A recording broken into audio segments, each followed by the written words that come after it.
Hello Alvin, I thought I'd make a video on this dyno program I told you about. You can see here that it's found at performancetrends.com. Go to downloads, engine analyzer program, Pro, and you can download it right here, and you get it free for 10 days. It's a $500 program once you actually buy the thing. So I've got it over here on this computer loaded for the free 5 days, and so let me show you how it works. I don't know if you guys will have much use for it. I can really take advantage of it, but it's more for engine building. Here is showing the short block construction. The bore here at 4.35, the stroke is at 4.5. 8 cylinders. I've got the connecting rod here at 6.7. That's not so important. Typical windage in the oil pan, electric water pump. So that's the short block.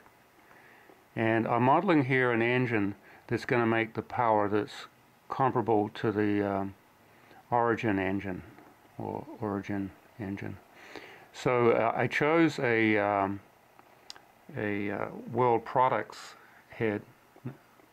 Now this was actually a dart head, that's right. I found the dart head was better suited because I'm looking at the valve size, the port size, but most importantly I'm looking at the airflow tables, and this is more consistent with a low performance big block Chevrolet head, so that's going to give me the airflow that would match a stock head fairly closely. I've had to drop the compression ratio to 7:1 to get the efficiency of the engine down low enough to make the model actually work. Okay, the intake system, I'm using a dual plane intake manifold. I shortened the runners to 6 inches to try and shape the curve the way I was looking for. Just ignore the tunnel ram here, it's from another program that I'm also working with.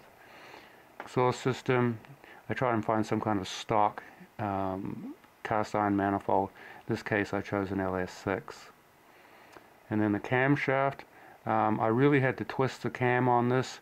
The duration at 50 lift is 195, which is pretty short. I doubt if they'd have a cam that short, but they very well may do. I've narrowed the lobe separation very aggressively down to 98 inches. Once again, I don't think that is realistic, but it forces the shape of the curve to be the way that I want it to be to make it realistic, and it's set up as a mild hydraulic roller cam. And then finally we come down to calculate performance. This is where we put in some of the parameters. I'm going to start it at 1500 RPM. There'll be 4 steps measured at 250 RPM intervals, which makes it for a very accurate calculation, and I'm running it on natural gas. So then we'll click calculate performance, and then this starts running, and it simulates the bottom line here. This is actually port speed, airspeed through the port, and as RPM goes up you can see the airspeed increases.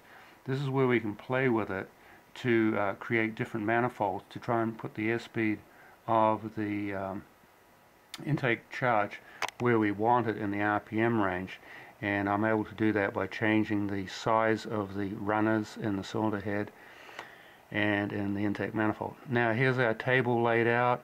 We're looking here 2750 RPM, we're making 462 foot-pounds of torque.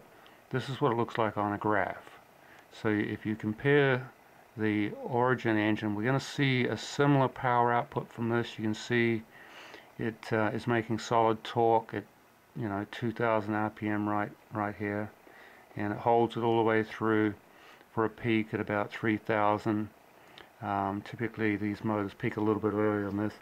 These models tend to give you a little more torque at a lower RPM than is realistic, and then you can see it rapidly falls off. This is your horsepower curve down here, and of course because there's no real RPM involved, 3600, we've got a pretty low horsepower at 300.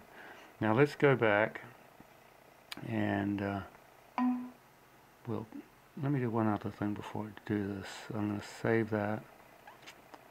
I'm going to go back to that past test, go to the graph, go to the history, and I'm going to call this one test stock, and I'll put test origin. So I'm going to save that as that.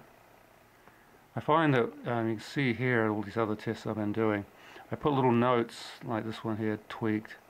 This one here showed that I changed to a 210 duration cam. It helps me to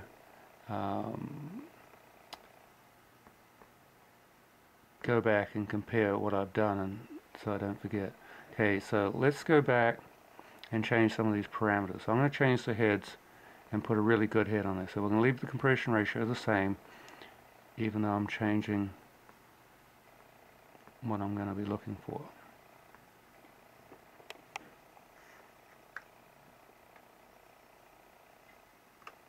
Now I'm going to put on a good cylinder head.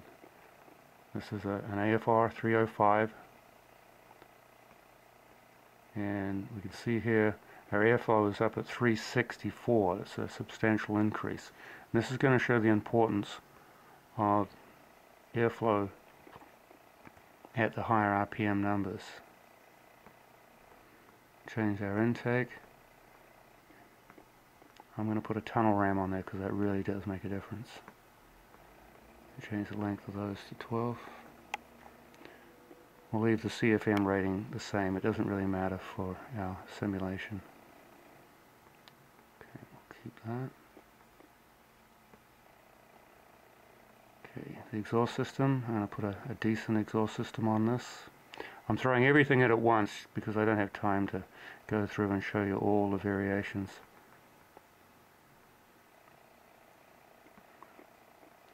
This is a tri-Y. I'll put a big header on it just to push the peak numbers up for the sake of illustration.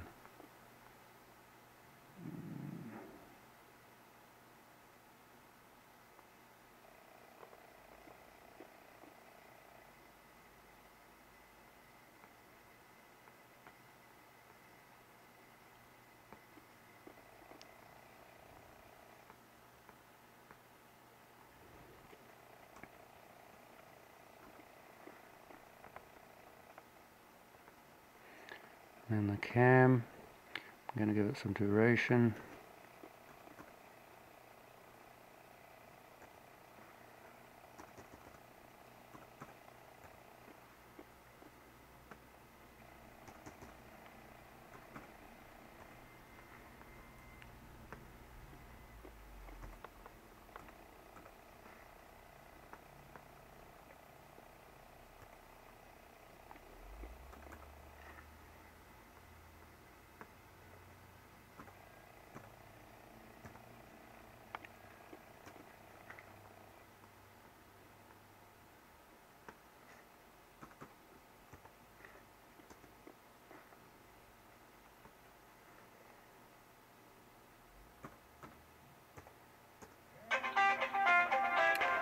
I guess I'm going to have to pause this video.